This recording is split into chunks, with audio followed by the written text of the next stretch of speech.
working my tail off. Oh, look! I'm alive. Oh, I saw him at the double. Actually, you're earlier than our last two panels. That never happens. Yeah, like we are still waiting for 2 other people.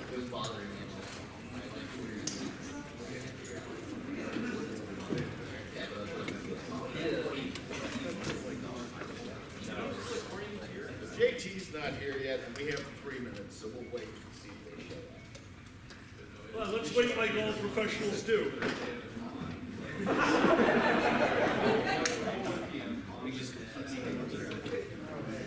How's everyone's morning going?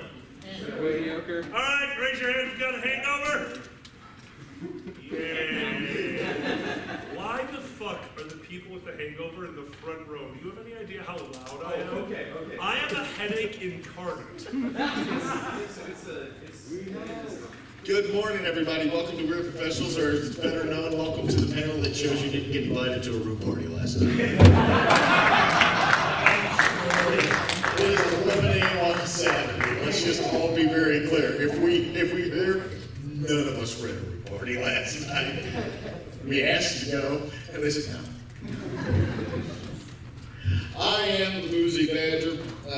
Before we go down, I'll give you my bona fides. I am a litigation and trial attorney in the Commonwealth of Pennsylvania. I'm licensed within the Commonwealth to practice in front of all courts, the Eastern District, the Middle District, the Western District, the Third Circuit, not the United States Supreme Court, although we have one of those up here. After about a decade in private practice, I moved over to work as a government litigation attorney just in this last year. So I'm more than willing to talk about both of those. Seated to my right over here. It's good morning. I am Hap Shepherd, or Habeas Marcus is my full name, and I work with this one, if you can believe that. We went to law school together.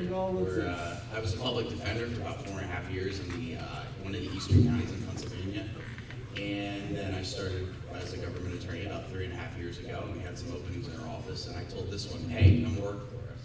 And so now we're working. We can almost throw things at each other. Yeah. Not a joke, by the way. Our offices are directly across the hall from each other. It's really great talking about work things and being like, who did you hear the latest thing on Twitter? Yeah, like he walks into my office and we're like, so let's file the preliminary objections to the court of view. We're going to need proof of that. It's in this county. You hear about peaceful? Hold on, are your guys' offices literally across from each other? I'm buying you throwing dildos for Christmas. The deputy chief's office is between our two offices. So after this year, I'm also looking up at the window in our offices, and just a dildo flies across. I'm sorry, hold on. This panel is called We're Professionals. We are all friends in a professional capacity. Since when do the gags on each other have anything to do with our bosses? That's just incentive to send you the dildos. To my left, that's you. Oh! Left, right. You know because the left-handers. You know what I do in your ass. Hi, my name is Alkali. I was in the commodities industry for over 20 years of my life, starting in the brokerage pits and moving up to an office. And finally, I realized that I was done getting rich people richer, and now I am a professional comedian and podcaster, in quotes. Going back over to the right. Hi, I'm Cody. I am a trial attorney from Maryland. I work in private practice right now. I've done everything from working for the court system to being the opposite of him, a state's attorney in Maryland. I currently do family law, personal injury, you name it. If it pays, I do it. Nice. Back over here. That's you, Richard. That's you. Oh, L. Yeah. Hi, I'm Fur. I'm an AV automation integrator for large theme parks and corporate installations. I do things that have budgets in the tens and 20s of millions of dollars. Before that, I was working in the broadcast industry. Some of my credits include My Little Pony Friendship is Magic, Aquabat Super Show. Saints Row 2 and 3, Saints Row 3 and 4, and I also won a little Tony for a thing called American Indian on Broadway. I'm in the wrong fucking industry. Yeah. Like, I love it. By the way, just about put out, I saw your fish look. They got like one stockbroker and a bunch of us. I'm like, fuck you, we got a Tony winning artist. Next to Fur. Hi, I'm JT Wolf. I am in government communications and public relations for one of the New England states. It's not really that hard to figure out which one, but there are some alt-right bloggers who might want to tear my life up, so I'm going to keep a little veil of anonymity. And for some reason I decided to wear like a full suit to this because I thought it would be funny. Just about the level of like English degree that I have. JT perfectly fine because I actually have my three-piece sitting in my room and I got it out to put it on and then I opened it up and the vest is just covered with cat hair. So I'm like, yeah, no, we need to get a wet roller before I went. You should just go to court next week and get the judge asked. Yeah, Judge Cody. I have cats. Can you say not guilty to this, kid? Depends, do I feel like I know what I'm doing? And finally, all the way on the end. Hi, I'm Buddy Goodboy. I'm currently a research attorney. I help develop software for other attorneys to use in their research. I have been, in various points of my career, a school teacher. I've cleaned bathrooms at a professional level. I have done bankruptcy law. I was an in-house attorney for a medical practice right at the start of COVID and did that for 3 years. That was an interesting period of my life. And right now, my work-life balance is way better than it's ever been, and hence me being here. Which actually brings up my favorite question, because normally the way we do this, first of all, that we're professionals, we're not employed by you. So nothing that we're going to respond today, especially for the attorneys, is going to create any type of legal advice, attorney-client privilege, attorney-client relationship. When we talk about things, we got to change, especially for the attorneys, we're going to change some of the facts. The gist is true. The story of the details may not be. Why? Because we have confidentiality requirements in our job just by virtue of our job. That means we have to omit details, revise details. We have to make it so nothing can be identifiable to anything to do with our work. All right? That said, when we do open up for questions from, because we are, a lot of this is we're going to let you all ask questions and then we're going to ramble a response to you and act like it answered your question. Whether it did or not, we don't care. But we're going to figure out a way to respond. When it comes to financial advice, please do not ask Afterlife for financial advice. It can't answer you. When it comes to legal advice, don't ask us for legal advice. Number one, you have just waived any privilege you will ever have regarding the thing you've asked about when you do finally get an attorney because you've asked in front of a room full of people. Number two, we cannot give legal advice to you. We're not your attorneys. Do not say hypothetically. I have a friend. Let's call him. Yeah. I'm asking for a friend. Hypothetically, no. We know you don't have a friend. So you didn't go to the room party. We also know none of this is taking place in Minecraft, so Yeah. don't try that. We are lawyers. It is our professional responsibility to smell bullshit like a fat kid smells cake. So I get to say that because. Excuse me. I like cake too. Yeah, I know. How dare you, skinny son of a bitch? That's okay. You can't just take. That's it. Actually, Buddy brings up a good question right off the bat, going through that list of it. Outside of the profession you're up here for, what other jobs have you all had?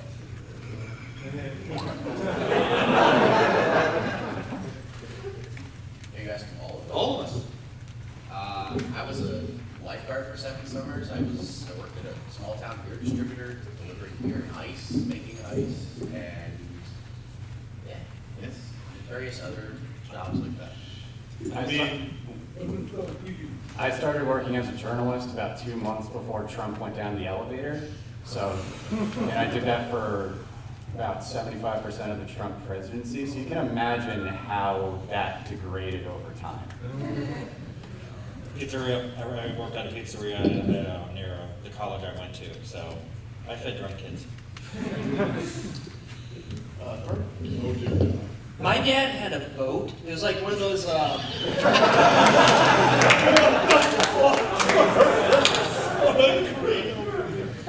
was one of those like 40-foot, like not yacht level, but still really nice boats. Some guy died and he just like got it.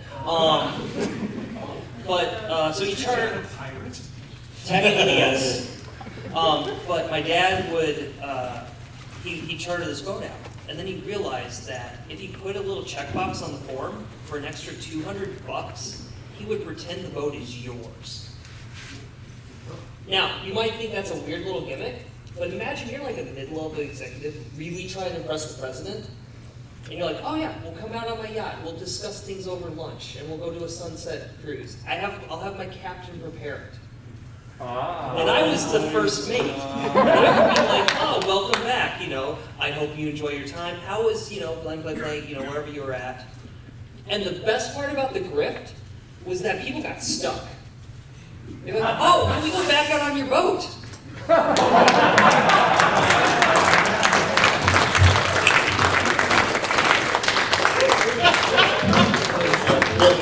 Here, the next question is, can we go back on the boat?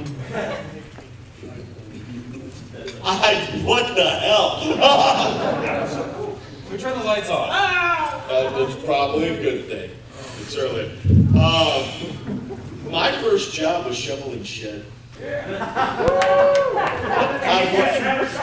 worked for a guy who he owned produce stands, and he had made a deal with the dairy farmers in the state that he would muck out their stalls. And then he would take this load of manure back to his stores with a load of clean-filled dirt that he had gotten, and he would mix them together into burlap sacks to sell as fertilizer. And my first job was shoveling the shit from the manure pile to mix it with the dirt and then shove it into the burlap sack. Yeah. Yeah. So I've done. See that? I've shoveled shit. I've been a merchant marine on the Western Rivers, bartender, taxi driver, third shift donut baker, laser tag referee, grocery store clerk, insurance adjuster. I was an insurance adjuster. Yeah, for a health insurance company. Yeah, I was a used car salesman. Does not surprise me. Does not surprise me. I've done a lot of shit. Yeah. That's it. Anybody have a question? Yes. So like, what's typically the minimum GPA you need to get into law school? Next question. There is none. There is none. Okay. Every law school sets its own admission standards. Like, below a B, below a 3.0, you're not going to get into a decent law school. But every law school does have exceptions as well. Part of the admissions process is you write like an essay and you take the LSAT and you have your GPA and they'll look at like a curriculum vitae and you have people write recommendation letters for you. And there were people I know in our law school that had below a 3.0 that got in based on the strength of their essay, their LSAT, and their resume letters.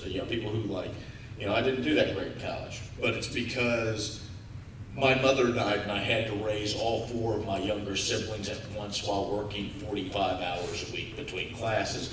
And somebody in the admissions office would go like, LSAT's good, that's a pretty goddamn compelling story, let's admit them. Do they get a scholarship? No, but,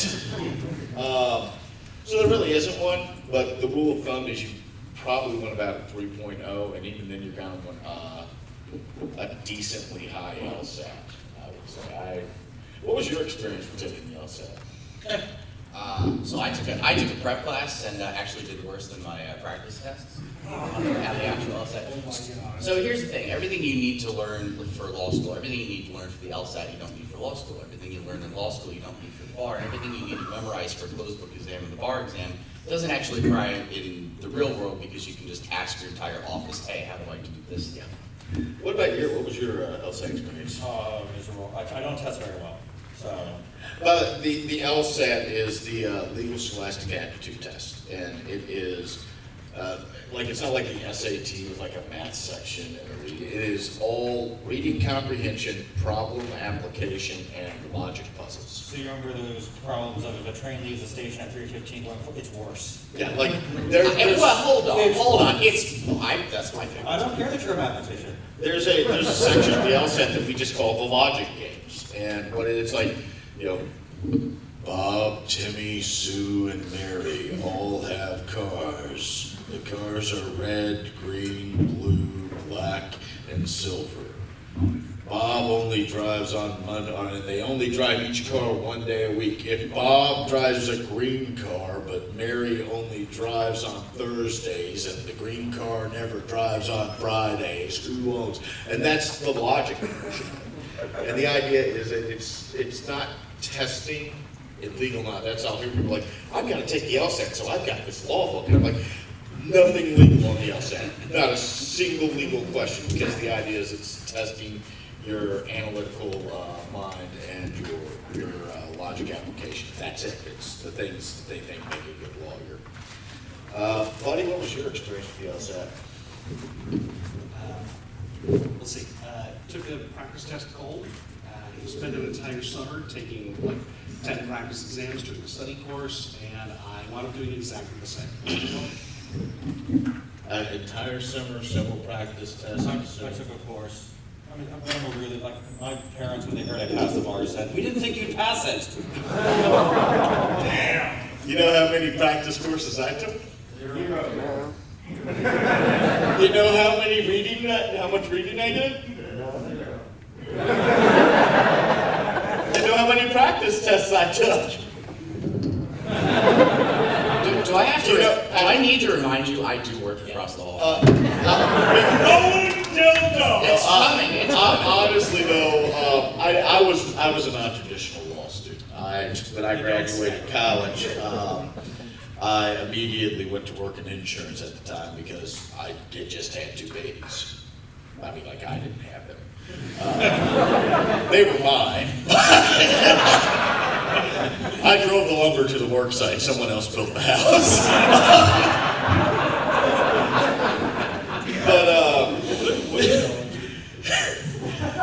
So I went to work in insurance, and I was working on a master's in antebellum American history, specifically the migration of the German Palatine immigrants through the southern Appalachian mountain range from 1830 to 1850 was my primary area of focus of study at that time. And a history professor, actually from Pittsburgh, because I was minoring in the dissolution of the socio-political influences of the dissolution of the Soviet Union from 1990 to 1993, and I had a wonderful visiting professor from Pitt who was down there doing that, was advising me on it. He sat me down in his office one day and he said, I read your thesis and it's wonderful and you should be a lawyer because you will be poor in academia. So my father's an attorney, and I decided before I spent money on all these practice courses, I'm going to take the LSAT. I'm going to find out going in cold what my score is. Because at that point in time, it was just your highest LSAT score from the last 3 tests. When I think now they're like, the schools can see. But now, then it was just your highest one was the only one they used. Which one is it, Mr. Ryler? Yeah. I never took the LSAT. I got in with my GRE. You see, when we... That's something else they started doing. Schools will now take the GRE. When we went, they did the GRE. Is this nonsense? Yeah, the GRE is a graduate school exam. So I took the LSAT cold, figuring I'd get my score, that'd give me a good baseline, I know where I needed to be and how much work I need to put in. And I thought, yeah, I had no intention of applying. It was just gonna go in. So I just showed up with all these like nervous college seniors. You're like, oh God, oh God, oh God, oh God, oh God. And I'm like walking in and I'm like sweatpants with a hole in the crotch. I haven't shaved. Got sunglasses on, sipping beer out of a cup. Kept like, yeah, let's do this. Right? Not much changed in law school. Yeah. I scored a 172. 180.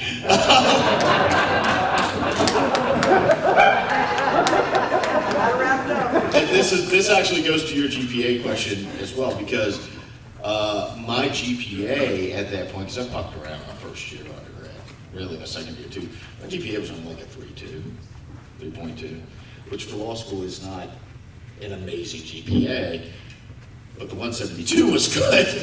And my law school ended up offering me a scholarship as a result to get us to go there and pump it up. So there's a lot of factors that go into it than just the GPA. A good LSAT, a good life experience, URM, we call them underrepresented minorities. URM is kind of a mandate for law schools to try to increase the number of underrepresented groups in the practice of law. So that will help on that.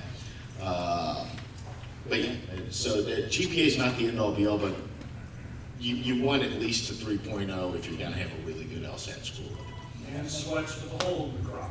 And if you're hearing everything that you need to go through to get to the admission process in law school, I usually recommend college students that tell me they want to be a lawyer to try to see if they can get some experience in a law office first, just to make sure you actually like it, because before you know it, you're going to be $50,000 in, and that's not necessarily the time where you want to sit there and go, oh, I don't want to do this. That was like, when I say a professor told me to be a lawyer, so I did it. I left out the part where my father's been an attorney for 45 years, and I grew up working in his office, so I knew exactly what that entailed and what the practice of law was about. It's nothing like what most people think it is. It is nothing like you see on TV. Yeah.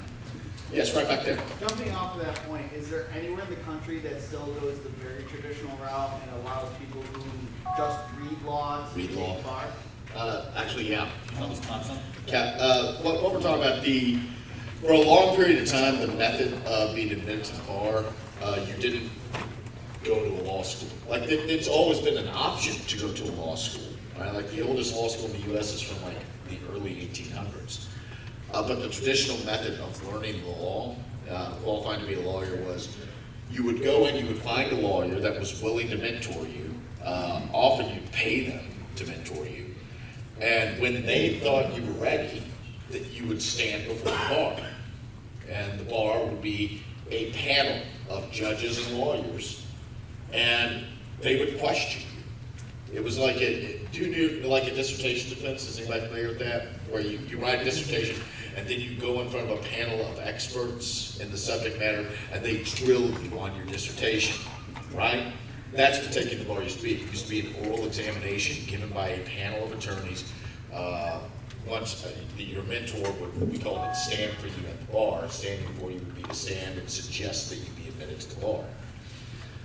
That changed, and they started going to law school, and then the written bar exam route. As a matter of fact, I actually knew the last attorney in the Commonwealth of Kentucky to be admitted on oral examination.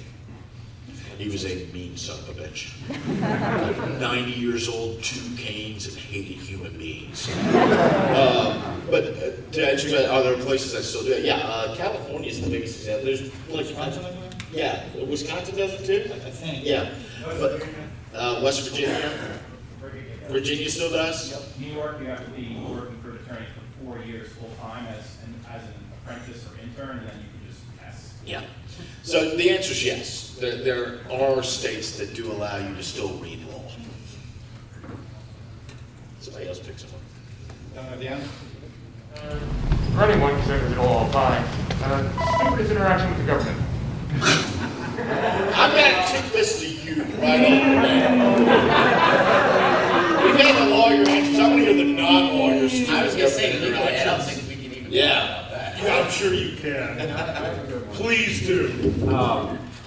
The White House accidentally invited me to meet Kamala Harris. And then it turned out that the invitation was meant for someone about 5 levels of seniority above me.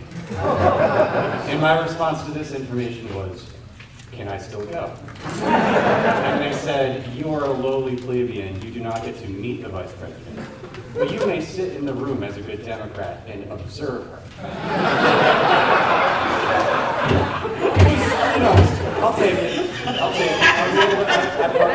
I mean, it was a fun experience. I got patted down by Secret Service for the first time. It was legitimately important being in the room, listening to the vice president talk about reproductive rights. And then I took a wrong turn when I was leaving and sat on the highway for 45 minutes in standstill traffic while her motorcade went back to the airport. Good stuff, government. All right. Yes, over there. Yes, you. Now, yeah, you with the glasses. So I actually was recently hired as a matter intake coordinator for a law firm. Thank you. I used to be a librarian. I got laid off twice. Don't become a librarian, anyone who is considering that career field. Don't become a lawyer either. What's a matter intake specialist? We don't have one. So when people bring cases forward, I have to check and see if there's any conflicts of interest. Oh. So yeah, I guess what I was wondering, based on this panel, it appears to be likely that there is a non-zero number of secret furry lawyers at my firm. Would you like a bag of throwing dildos? Don't go into the woodwork, trust me. I'm very curious. Yeah. What are the signs I'm looking for? Okay. Do you have like a group chat channel, like you use Teams or Slack or something? I believe we use Teams, yes. Okay, so on Teams, you have the ability to reply with GIFs. Start with the easy ones. Bluey, maybe a Zootopia 1 or 2 after you feel a little bit comfortable. This is fine. The dog. Yeah, the dog. This is fine. Every office knows this is fine. Wait to see who responds to that with a heart. Keep an eye on them.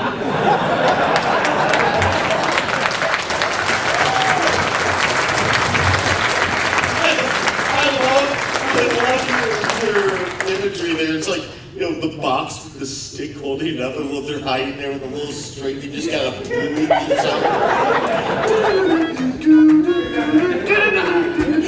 Got it! How do you pick one? Let's go right here, blue shirt. Yes. That's great, but Is that great? Yeah. Oh, fuck me!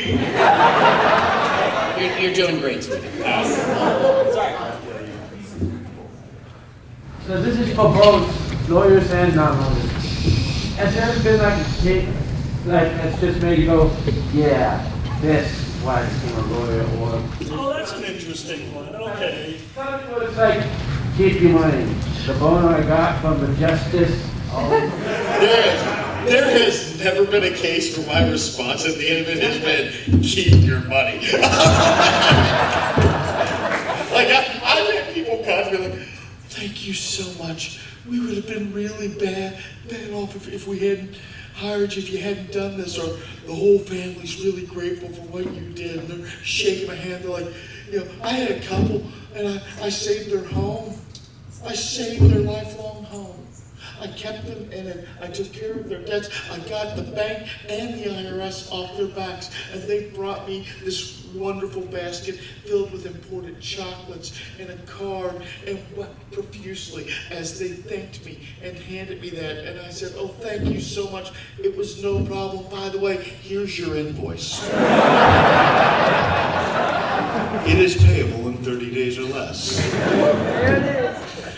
I handle adoptions, so I get to put families together when I'm not busy handling divorces and tearing them apart.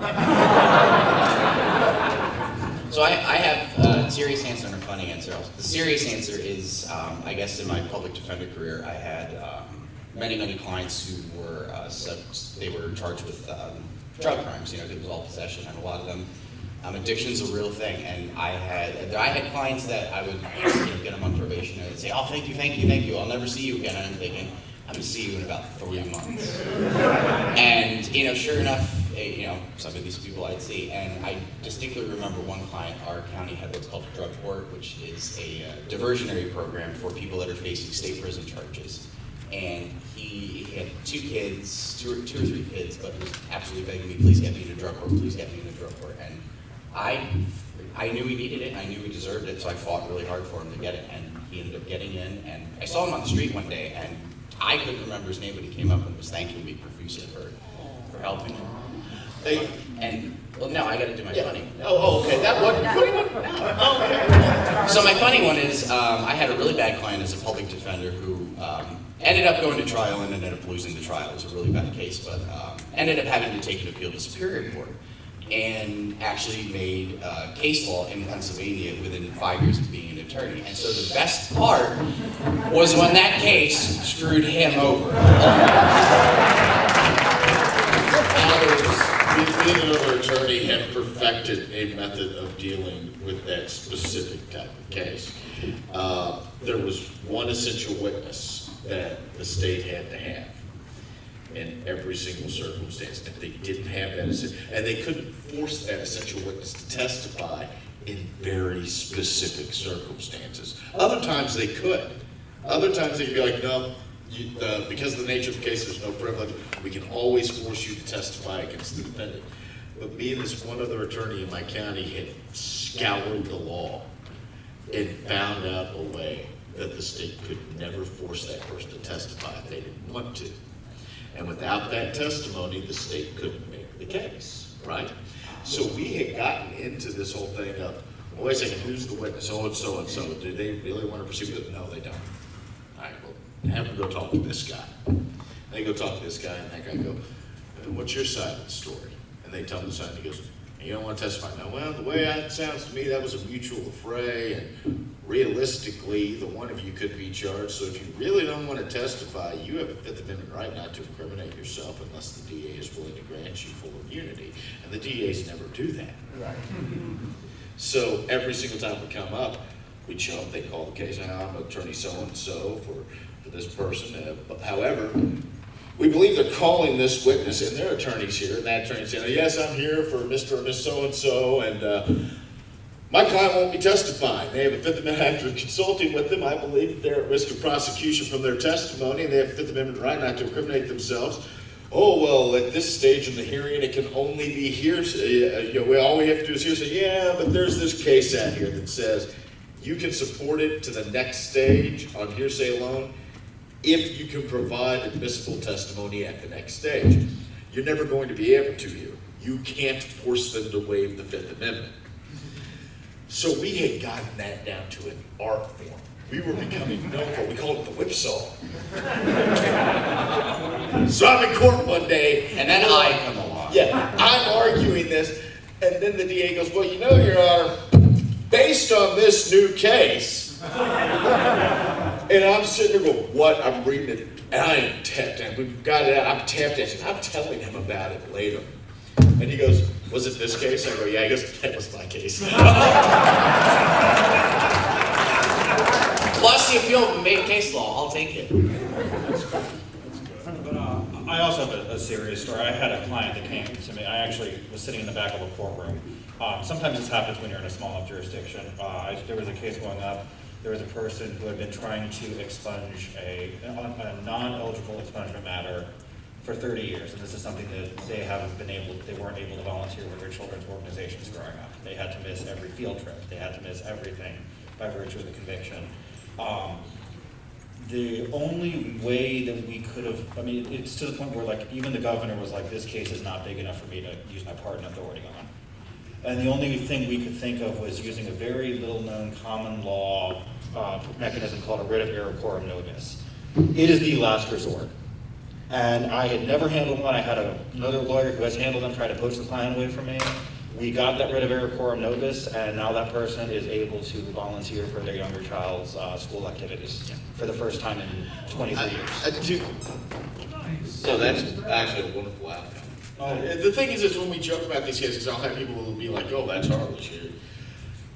And understand, for those of us up here, for most attorneys, it's a job. It's our job. It's how we make a living. It's what we get paid to do.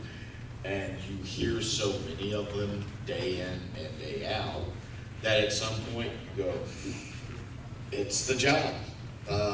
In my current position, and in Habs' current position, we have a lot of contact with the general public, and the issues that we handle are issues that do impact people's lives. The people we meet with, the state is impacted, like we're not putting them in jail, but those decisions that are coming out when we have our trials with them are impacting their lives. And the phrase that I use a lot is, I'm not out to get you, and this agency's not out to get you. But the code says this, and we have to make sure that code's enforced uniformly. Mine is, I'm not unsympathetic to what you're telling me. I would never want to have to make the decisions you had to make in your situation, but my client has a valid contract and I gotta do my job just like you have to do your job and you gotta work. So, And then I can only just give my perspective, and both as a reporter and as, in government PR. I've taken the aspect of public service really seriously. I just want to try to do good for people. When I was a reporter, writing the article that saved the independent bookstore was really meaningful. Exposing the super PACs that were trying to influence the election, which actually led to those super PACs losing their power, was really important. And then now that I'm in PR also, when I'm able to take something that we do, there was a resolution to expunge, or not exonerate the victims of the witch hunts of the 1600s. I was able to promote that, and it turned up becoming national news. CNN wrote an article sourcing solely my work, which, I can get into media criticism as far as I was a reporter, so I was really, I took it personally when people would criticize the media. And now I'm in PR working opposite the media, and everyone who was criticizing the media was completely right.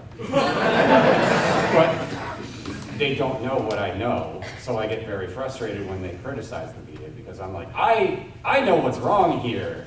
You're just assuming. It's not malice, it's that venture capital has purchased everything and cut it down to the bone. But then now still, I just take public information very seriously. We have a great reputation in my office because instead of partisan things, I imagine people who are already signed up to receive email newsletters don't need that partisan stuff. So I just tell them what's happening in their communities. And it's a really good approach because they trust us. I'm treating people like adults and they respect us in return. So. all right, next question. Let's let her pick somebody. Oh boy. Orange Cat, right there. It's probably a bit of a cliche question, but what's the best one where the opposing lawyer won the case for you? That happens all the time. Hi, I do divorce law. SK? Yeah. SK. Habs and I both go up against that, and I'm going to ask you all a variation of that here in just a second. Habs and I both deal with an attorney that we will know as SK. And SK has gained a bit of a reputation in our office. To the extent that shit. And it's not because he's hard, and it's not because he's difficult or he's a real go-getter. It's because oh shit, we gotta listen to him. He doesn't even know the right principle, and every now and again, he'll do something like, I'm going to call my client to the stand and have them testify as to this. I'm like, why? We weren't going to. And he'll do so. Well, did they ask you this? Yeah. Well, had you been drinking? Well, yeah. Did you drive the car? Yes, I did, but only a few feet. But you drove the car? Yeah. And did they read you that book? Yes. And did you refuse? Yes, I did, but... And we're like, did he just have his guy admit to every single element we need to win the case? No cross-examination, Your Honor. Yeah, and that's it. would the Commonwealth like to cross-examine? And I know that he's much better than I am, because my style of law, especially in the courtroom, is much more laid back a lot of times when I'm dealing with the court. But I have to, the Commonwealth has no cross, Your Honor, and sit back down. But he does it with me like, Mr. Badger, and I'm like, no, I'm good. And I think he got to say everything I wanted him to get to say. Shit, he got to say everything I wanted him to. So, and that's kind of frustrating. It's frustrating though for another reason, especially on that, which is a lot of the cases that we handle, they can be won, but they're very hard for the other party to win. It's how do I put it? With those cases, we handle a lot of different cases. We work for a government agency. We are the trial lawyers for that agency, sometimes the appellate lawyers for that agency. And we handle a lot of cases for that agency. It's not just, we handle a lot of their civil suits if the government needs land. Well, we handle their trials for that. If an employee has been fired and has filed a civil service complaint about the firing, we handle that. If the government is sued in one of our counties for negligence or a contract, we handle that. We're general trial lawyers. But our everyday, like our bread and butter stuff, we call them, they're not criminal matters, they're criminal adjacent matters. There are some criminal offenses that carry what we call a civil penalty. And the civil penalty could be something like you lose an occupational license that you have as a result of your conviction. You lose your driver's license. You lose a right, like maybe a firearm right or something like that. And those are cases that we handle because the criminal side's done their thing. And so now when somebody says, well, I don't think I should serve out the civil penalty, we'll handle that. And those cases are very difficult to be won. And they're very heavily fact-based, and you have to have a really good lawyer who's very skilled in those areas to overcome that. And SK is not that lawyer. And he knows he's not that lawyer, but he can charge people about $1,500 every time he convinces them he is that type of lawyer. And that's really why we don't like him. Because the other guys that we deal with, we deal with these guys on a regular basis. The other guys we deal with will tell their client, if I file this, it's only going to delay the civil penalty so you can figure out how to handle it because we're not going to win it. So be aware, you're paying me, $1,500 or $750 or $2,000 to get, 6 months to a year of delay so you can figure out how to handle this. And for some people with the types of penalties we work with, that's worth it. SK goes in, and I know this for personal experience, you know this from personal experience, because we know people that he has told this to, like in our personal, non-professional lives, who've gotten in trouble. He'll go in and he'll say, oh yeah, no, I can take care of it. You pay me, I guarantee you won't serve that. And That is a walking bar complaint. Yeah. So yeah, I've got a question over here. Furry, you do design for theme parks, right? Yeah. Is there any time that somebody has demanded something of you that is amazingly ridiculous, that they just set it up for you to really twist the knife on them?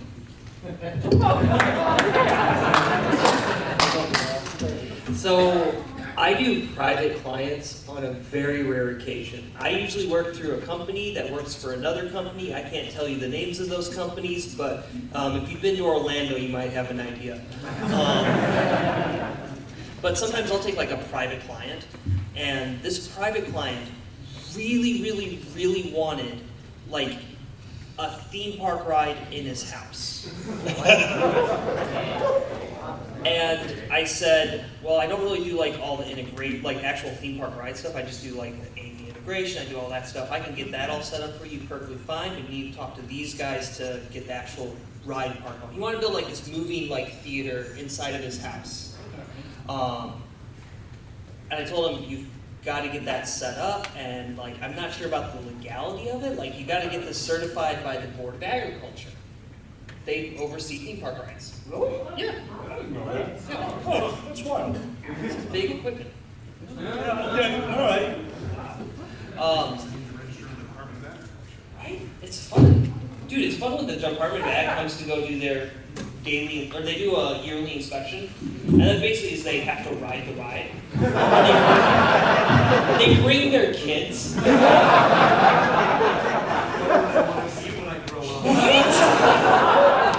Can I have a log flume? Right? So, private client comes in and he says, okay, don't ask me how I got it, but I got the entirety of the Disney PhilharMagic ride. Like, I got the video from that ride, like the original source video. Can you make a ride profile that copies that exactly? I said, I can do it? And he's like, awesome. Oh, by the way, feel free to put this on your portfolio. I can hear Mickey Mouse rubbing his hands together. So I finished the ride, I did the profile, and the guy gets, and it takes him about a year and a half to get the agriculture license so you can actually have like a moving theater ride inside of his house. Which was more than enough time for Disney to send him a cease and desist. Because for some reason, Disney checks out my portfolio website. It was the best I Told You show because he got the he got the cease and desist, and then 2 days later he got the license to run the ride.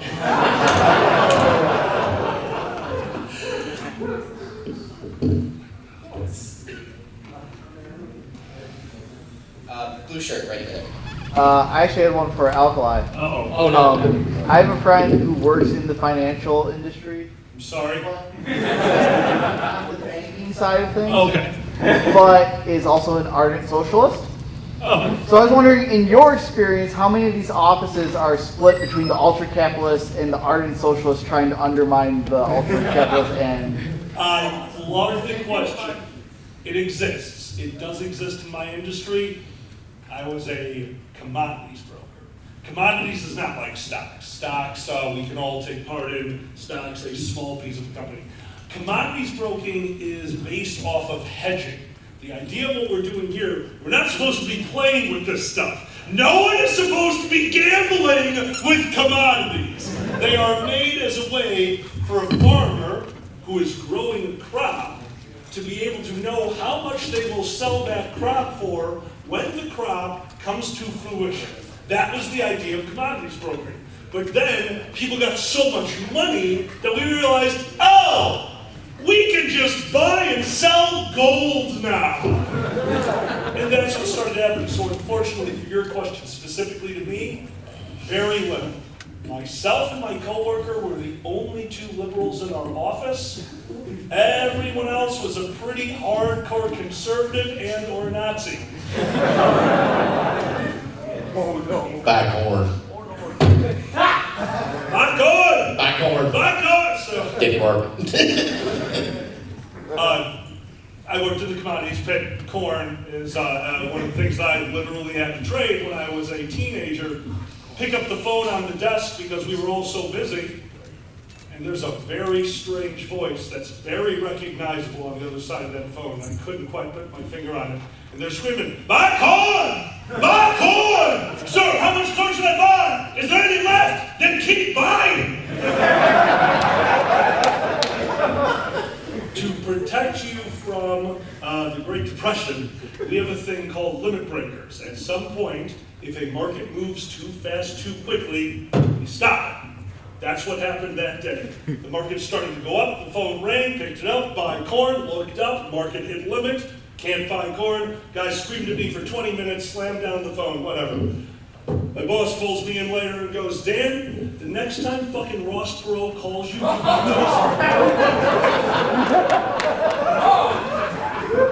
Only people over a certain age will understand. The best part of that story for me is, buy corn, buy corn, buy corn. You heard the phone, and then later the phone rang. And what did they say? Like they're screaming, buy corn, buy corn. Towards the end of the market day, the phone rang again. What was said? No. Didn't work, sell it. You got the accent, I'm just really proud of the corn Oh, for coming out and being itself. Important for her to pride. And to add on, just really quick, because when he was talking about the breaks, the limits, the stock market has those too, by the way. If a stock or even the market itself goes too much in one day, they suspend trading. They say you can't buy or sell this stock anymore. They give it like a little while to cool down, but it's not the full day until it hits the breaks a certain number of times. They're like suspended all trading all day. The commodities market has another build-in of protection, and my favorite one is called on delivery. When you buy a commodities contract, the idea is like if I buy my contract at $30, $30 per ton, which is, it's a promise. On this day, I will pay you $30 per ton of grain for 37 tons or something like that, 3,000 tons, whatever.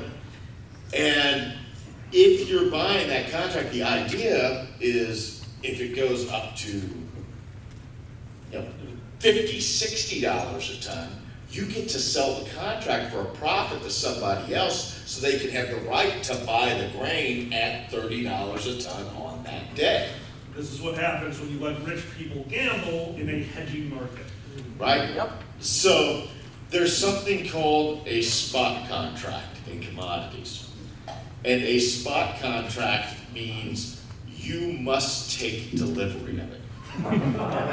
If you have that contract on that day, not only do you have to buy the commodity under the contract, you must take delivery of it.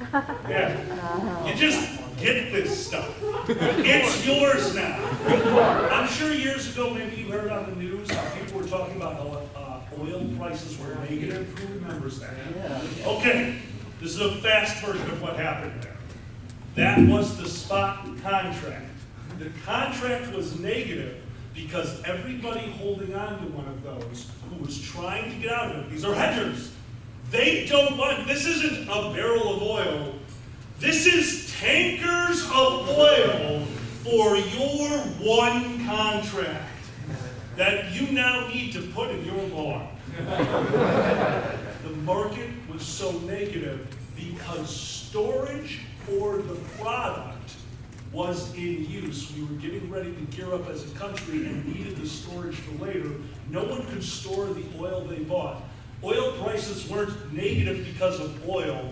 Oil prices were negative because, again, rich people got into a market they didn't understand, held on to the contract for too long, and created a bubble at which time they could not store the product they owned.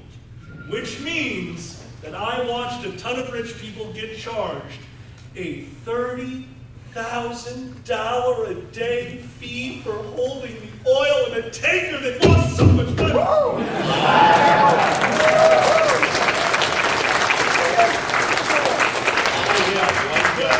When I was in private practice, and they screwed me. I said, how'd they screw you? And he goes, well, I had this thing, and it was just, and this dairy just started showing up and dumping milk on my farm. And I go, what? And he goes, yeah. And I had this contract, and I said, can I see the contract? And he sent it over to me. He sent me over an actual contract because it was like off-market commodities, which he shouldn't have done. Oh, Jesus! Yeah. And I looked at the contract like, number one, you really need to be happy to talk with somebody because they shouldn't do that. Number two, no, there's a delivery clause here. So you didn't resell the contract in a timely manner so they could dump that. However, there is a commodities exchange you can contact and report this. There is. So, JT, why don't you pick somebody? Furry, I believe you're... Yes. What was the most ridiculous project that you had to take up when you were working at your job?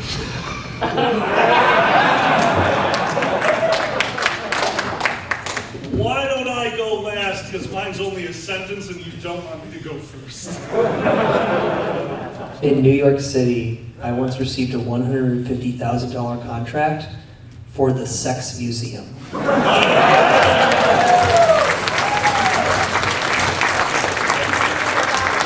I'd like to remind everybody that we are professionals. With the condition, it was PG-13.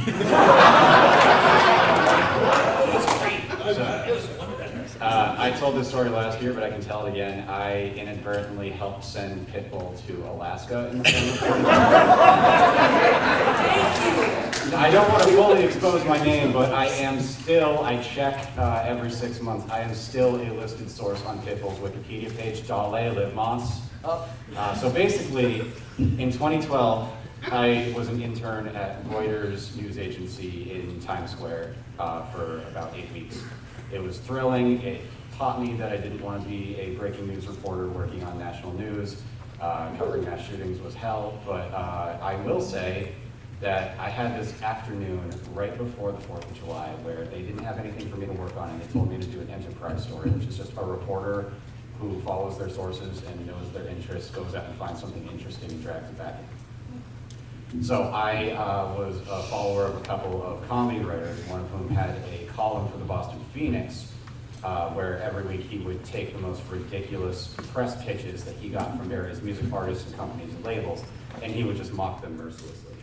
So the summer of 2012, Pitbull teamed up with Sheetz Energy Strips and Walmart, and the Walmart with the most likes on Facebook over the course of an 8-week period would get a free concert from Pitbull. The expectation was that the one in Miami would probably get the most, one of them in Miami, and Pitbull would do a hometown concert and everyone would be happy.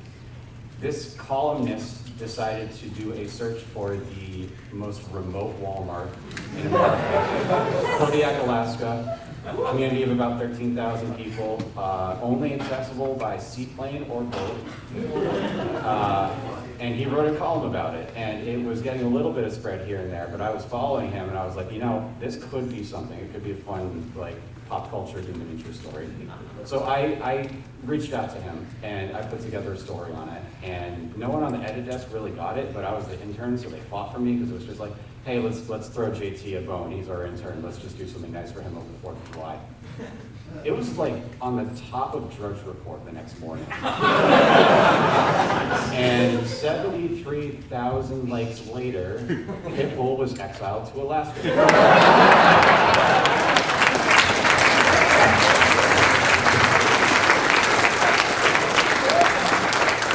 I can tell you Habs and I's. I am not exaggerating when I say this. You and I now share a common thread. What's that? I worked for an AV integrator in college where we would like make the packages that would get put into cases and then would get sent off to tours. Okay. We got hired to send a flight of AV gear to Alaska so Pitbull could do a concert.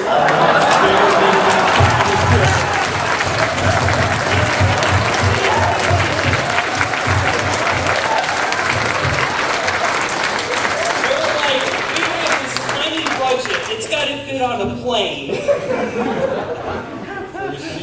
So, Habs and I actually have the same one because we've had meetings about it this week. So many meetings. Yeah, we're not sure we actually have the statutory authority to do that. Yeah, we agree with you. But the client wants to, so figure it out. Yeah. We're still trying to figure it out. They're still figuring it out. Well, yeah, we did this. Are you legally allowed to do that? Let me just walk this through a comment. Yeah, we're going to do this, guy. But you can't do that. Yes, we can. Your lawyers should review it. I'm going to ask a judge to say you can't. It comes to us. Yeah, we can't do that. Our client. Make it so we can. Wow, all I had was someone calling me, asking to pay me money to sue a financial institution for not giving them enough financial aid money. You're gonna have to throw some context in there. The question was, what's like the stupidest thing I've ever been asked to do? I've been I'll ask you later. Alkaline. I'm sorry. So when I was working as a bankruptcy attorney, there are certain things you can and can't get discharged in bankruptcy, and chief among them is student loans. Who has student loans in the room? Yeah. Thanks, Biden. Right. So a guy walks into my office, plunks down his flat fee to file a bankruptcy. So that buys full service, like we're not gonna give you a whole lot of time because we're not getting a whole lot of money for it, but your case should go, in and out, you'll be done. We'll get you out of here. So he pays his flat fee and he says, I got a case for you guys. It's gonna break your names. We're gonna take it all the way to the Supreme Court. We're gonna get student loans discharged. And I say to him, yeah, you paid me like $800. That's not going to the Supreme Court. That was always the best one. I got this case. It's got to make you so rich. Yeah, I'm not going to take it on contingency. Well, I don't want to pay you that much an hour. Why? You got to be rich when we win. That's funny. That seems to me like you asked me to take a risk you're not willing to take, sir. Oh, that's like the, I'll do it for exposure in my business. Yeah. Come on, quick, get your name out there. Yeah, exactly. Yeah, I tried that. Do you know how many people ask me to take their divorce cases pro bono? Really? Yes. Well, the first time I practiced law, and I used to say you could have a lot of clients in that county as long as you don't expect to get paid. Yeah. All right. I told you where I work, commodities broking, the people who were there. I was one of the youngest people there. I've been a commodities broker in the pit since I was 16 years old. I started as a runner. I moved to the pit. I moved up to an office eventually. And the last job I did was with a small group. There was only 6 of us, but we basically ran our own thing for a bigger company, which also meant we needed to meet with new clients. And that was a team. That was me and Andrew. I was the face. I could talk. I could have them have a good time. I could get them the drugs and I could get them the hookers. That was my job. Andrew was the rich boy.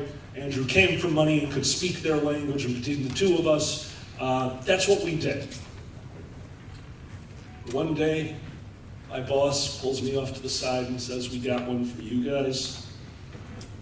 And they just told us where they want to go, so I'm going to need you to organize this. And that was the day I took my coworker Andrew and our new client to Steamworks.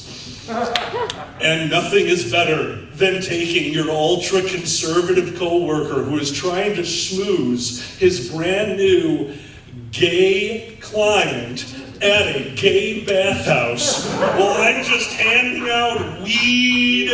I'm just I'm sitting there like fat Santa Claus in the sauna. Like, everyone, you've got to have a good time because we need to impress that guy over there. Here you go, buddies. Hoppers, weed.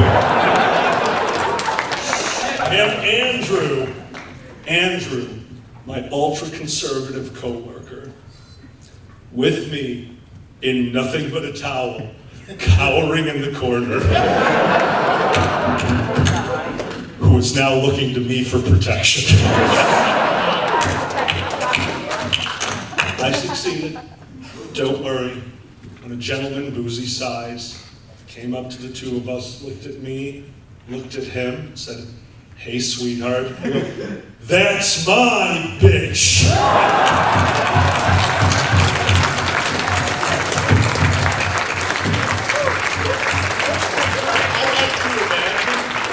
That you all landed the client at Steamworks, and the client walked over to Andrew and said, you know what, you're my guy, let's shake on it. Andrew stuck his hand and was like, no.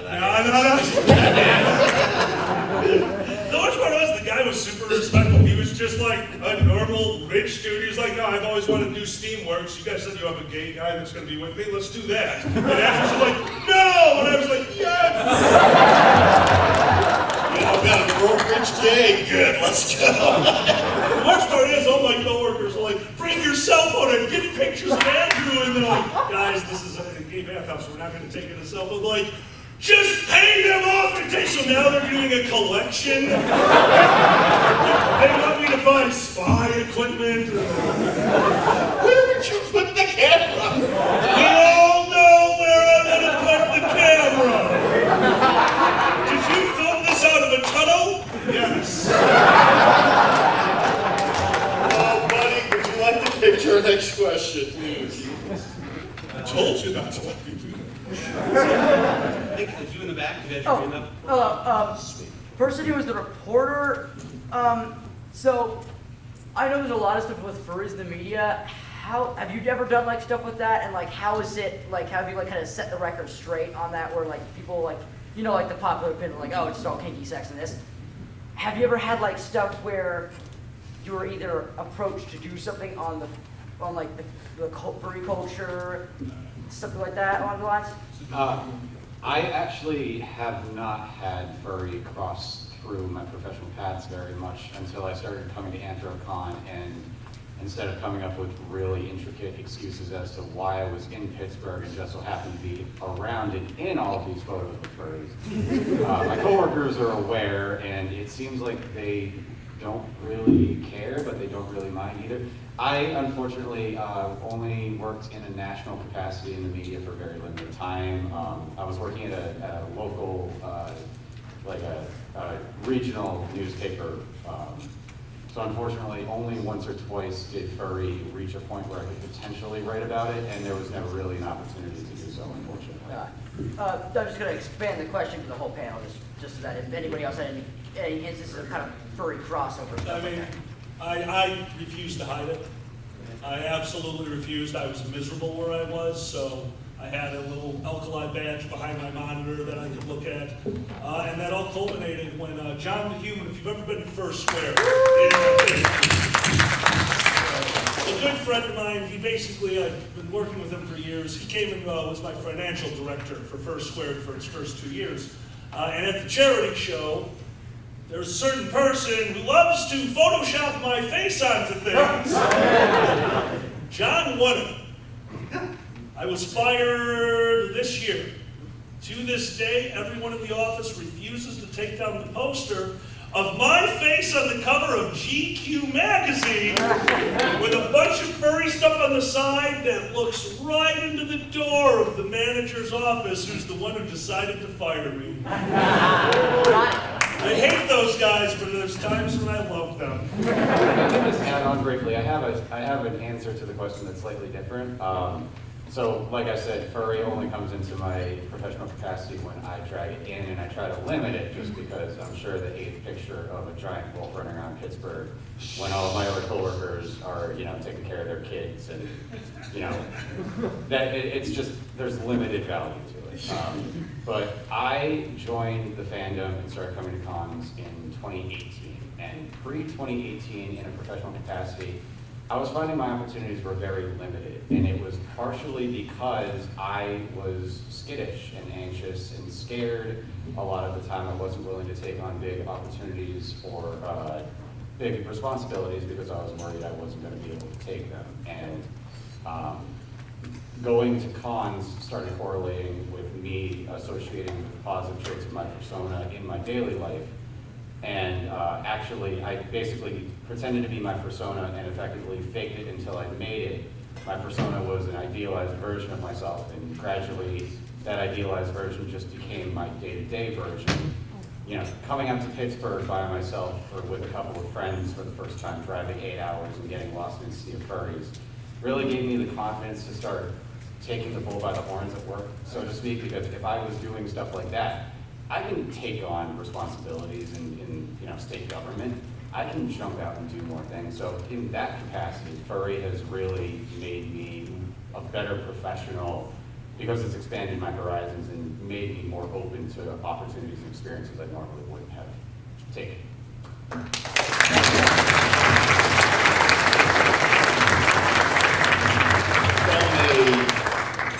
perspective, nobody gives a shit what we do in our off time. I just honestly, you don't hire us because you care whether we're giant animal people. You hire us because you have an issue. As long as we can address that issue and do so in a professional manner, it's been my experience. Our clients don't care. Now, within the industry, do other lawyers care? Yes, we're petty. Yeah. Actually, when I fell into the furry fandom, I remember going to a bar association dinner and hearing somebody at the table behind me go, "Have you heard about this badger motherfucker?" Nobody here is extremely handsome. Got a giant schwanz. I just identified every Pennsylvania Dutch person in the room with one word. I love that. So, yeah, does that matter? No, not really. And as for like coworkers, like I had one lawyer be like, "You go to furry conventions." I'm like, "You have a mistress and a coke habit." And like that day, like we joke in the area that I practiced in. The joke was, if you're a lawyer in this area, you can have one mistress and one drug habit. Any more than that, you're getting greedy. And I'm like, I just want to be a badger. So it doesn't really matter. No, not a lot. Do I bring it up? No. And Habs really doesn't either. We don't bring it up around the office. It has no impact. When I was on my way here, Habs sent me a message because we're assisting. We have a deputy chief counsel, an assistant chief counsel over our entire office. And Habs said, "Did you tell the assistant chief you were going to Pittsburgh?" And I'm like, "No." He said, "Okay," because I did. And they asked why. And I'm like, "Yeah, no, they don't need to know where the fuck I'm going. It's my vacation time. It doesn't come up. That's not going to impact my job." She was just trying to be friendly. Yeah, no, very friendly. Like, where are you going on vacation? A place. What are you going to do? Things. Why don't you bring it up? I don't know. You didn't tell me about your bridge game last week, so why am I telling you about my house? Where are you going? Pittsburgh. What are you doing? Seeing friends. Yeah. There it is. Yeah, now somebody brought it up like, "Are you the furry lawyer?" Yeah, I'm one of them. It's come up in a professional capacity with me, like incidentally, a couple of times. Now, when I was at this medical practice, small town Georgia, medical practice, most people are like pretty conservative, and they're like, "Now, I don't want to speak out of turn, but I think this guy in my office is gay." So somebody comes into my office, like we've been talking for a little while, I'm trying to make friends, you know. Nobody wants to talk to me because I'm their lawyer, and if they're talking to me, it's because something's gone tits up. So I am desperately trying to make friends at this job. So this one lady comes to my office, we've been talking about movies, books, that kind of thing. She closes the door and says, "Hey, listen, I just wanted to tell you that, I read Werewolf Erotica."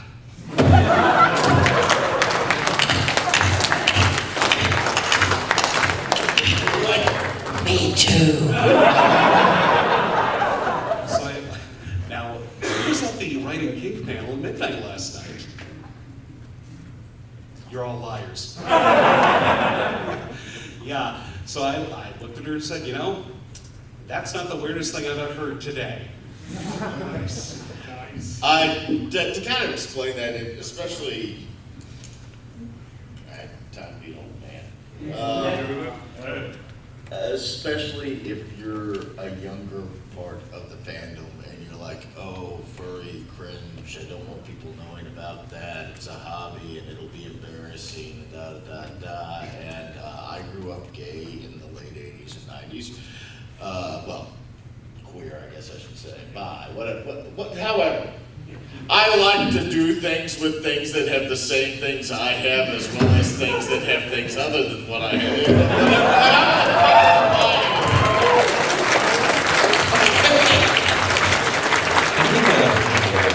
In the South, and there's a point to this. I'm not like, we're going to have a talk about my sex life. There's a point to this. That was a period of time where you could, and you did, and I did at one point, get the shit beat out of you if people had that impression. And you know what? You get your nose broken a few times, and you break a few people's noses a few times, and you really stop giving a shit. I grew up with older folks in the community who would say, "Oh yeah, no," and I'm like, "Oh, you know, they talk about these people, and like we'd go places, and they'd be like, "Oh yeah, my buddy this and my buddy that," and we used to, and I'm like, "Where are they?" They're like, "They're dead. Look, they're dead. How'd they die? AIDS." So somebody doesn't like me for being a badger or thinks that's okay, motherfucker. I'll break your nose. You broke mine, but you know, better idea. Let's just not say shit to each other, okay? You don't give a shit what people say about your hobbies. It doesn't matter. It's not a big deal. It's just all hot air. I found, for me, it's just time and place. Like, I'm not bringing fur in, like, with maybe an exception that I have Louis sitting on my desk staring in judgment of all my fuckhead clients. I don't bring it into work. There's no need for it to come into work. And if it ever becomes situationally appropriate, like when I was in a car wreck, it will be shared. That was a fun moment. My boss loves golden retrievers. You too, huh? So, there's one person in my law office that knows, and it's only because he had to. I was in a car wreck earlier this year. Someone ran a red light. His intake form for all clients includes a social media disclosure. If you don't know why we make you disclose our social media to us, I don't know what to tell you, because we are going to Google you one way or the other to make sure you're not screwing over your own case. So that was a very quiet, "Hey, can I close the door?" And just like Boozy said, it was one of those, I don't care what you do on your time, you don't care what I do on my time, don't bring it in the office. Yeah, and that's really the rule of thumb, is you can't let it impact your work as long as you don't. Nobody cares. Nobody cares. When you work for a multi-million-dollar media conglomerate who makes a lot of things that a lot of people here really like to draw porn of, it gets a little bit blurred. Look, I have 2 other lawyers in my practice, and I'm the compliance department. I kept a really good separation up until I got fired from my previous job. So if you don't know the story, really quickly, my previous job fired me, and then 2 weeks later, they accepted my interview request for a new role. And if you know the mustache gate story, I'm not going to rehash it, but basically, long story short, that went stupid viral on Twitter, and I'm making fun of my old place, and the problem is that crossed into human Twitter, and then that crossed into recruiter Twitter, then that crossed into my new jobs Twitter. They were super respectful. No one ever said anything. I got hired at my new place, and it was weird. I got hired on Tuesday, then I went to MFF. My boss, who was actually in the UK, like I work for a company in the UK, came out over the weekend while I was gone. You know, couldn't meet to say hello, but he did leave a note on my desk. He said, "Will, we're proud to have you on the team. We've heard so many good things about you. You're going to do great here. Welcome to the team. If you need anything, reach out." Next to that note was a plush skunk. One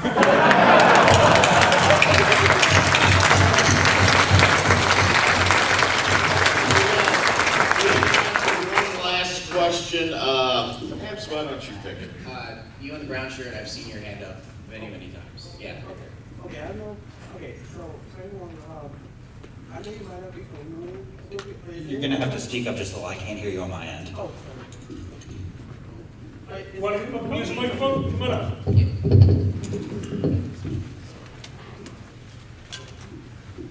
so is anyone of y'all familiar with the movie Glengarry Ross? Mm-hmm. Because I know it's a really bleak movie about like a sales, being as a sales worker. That was bleak. I thought it was a comedy. I thought so too. The shit kind of got dark, especially with Alec Baldwin. And what's probably one of the craziest topics that's probably similar to the movie at one of your jobs, especially you, Alkaline. Oh, go for it. So, I was working for a government contractor at the time. We were desperately trying to get staffing gigs working for Trump's administration.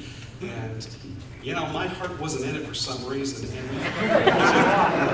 And so my boss decides to, the CEO of the company decides to fly to his vacation home in Puerto Rico, but he did make sure that the vice president of my department came back from her enforced sabbatical for exhaustion, which she was hospitalized for, to come threaten all of us and say, listen, you're gonna double down here. If you are not willing to work twice as hard, twice as many hours, then you might as well turn your resignations now. We'll be accepting them immediately. So I did. And then I got on a plane and went to Camp Tiny Paws.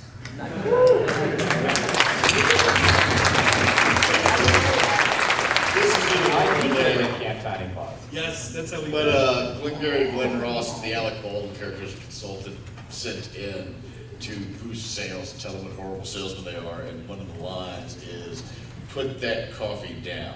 Coffee's for closers. Making coffee a reward for performing your job. We have a coffee machine in our office. And every now and again, one of us will go, coffee's for closers. All right. So it wasn't a consultant. Anyone who's in any kind of corporate environment, you have to do that training, right? Yep. What's the training you got to do? You got to do the training for your job. I know you guys have to take like a yearly thing that's actually made. Oh, not only that, but as part of the agency, we have regular trainings. We have to do like our active shooter training. Yeah. Okay, good. Yes. And by the way, I just want to let you know the Commonwealth of Pennsylvania stole its active shooter training from the city of Houston, Texas. And they even left the copyright on it. It's So that's a really common thing. When you get into commodities trading, this is so constant. Anytime there's a rule change, we have to do a little thing and show that we acknowledge it. And then, of course, the normal corporate stuff, so no one pays any attention to what you're going to anymore. No one knows. It's just, hey, during your shift, 5 o'clock, you need to go downstairs, train. Got it? No one knew this was company-wide sexual harassment training day. No one knew. This guy came in and he was not ready, because I work in a locker room. That is what commodities trading is. These are a bunch of rich people who have been skating through life. It was like working in a high school locker room. Our HR department got moved from our building because they were too close to us and they could hear what was going on. So instead of fixing the problem, we bought a new floor of an office building and moved HR. That's not an embellishment. So it's time for sexual harassment training. This gentleman who's doing the trainings at the front of this room, and he has his spiel, he has his slideshow presentation, and it is not fucking going well. No one is taking this seriously, and I am talking about women and men included. This is a joke, and it's not okay. And that is exemplified as he gets to the next scene that goes like, all right, let's talk about examples, things that can happen in the workplace. In front of you is a green laminated piece of paper and a red laminated piece of paper. And when it's good, hold up the green. And when it's bad, hold up the red. And Trent goes, what if it's questionable? And he starts to say something, and the biggest broker at her company, I can't get into a lot of this, I cannot describe to you what a scumbag this guy is. I cannot describe that to you. Well, just hold them both up at once. That's like yellow. Everyone cool with that? Yeah. Okay, go ahead, sir. And the guy starts going through his slides and watching as he loses control of a room of easily 100 people. It's like, all right, so Sally goes to the water fountain and Jimmy wants a drink, so he looks at the water fountain and notices her ass and compliments her pants. Oh, those are really nice pants, yellow. I know that's not good, yellow. No, everyone. So everyone is voting yellow, 2 cards. And I watched as the guy got to his final slide. He goes, he double clicked. The slide was on the screen. for just the briefest moment. And the title of that slide was, Why There's No Yellow Card.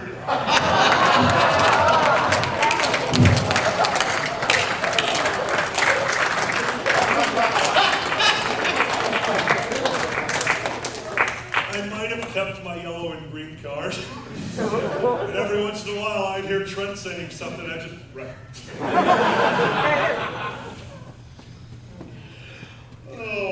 Folks, that will do it for our time.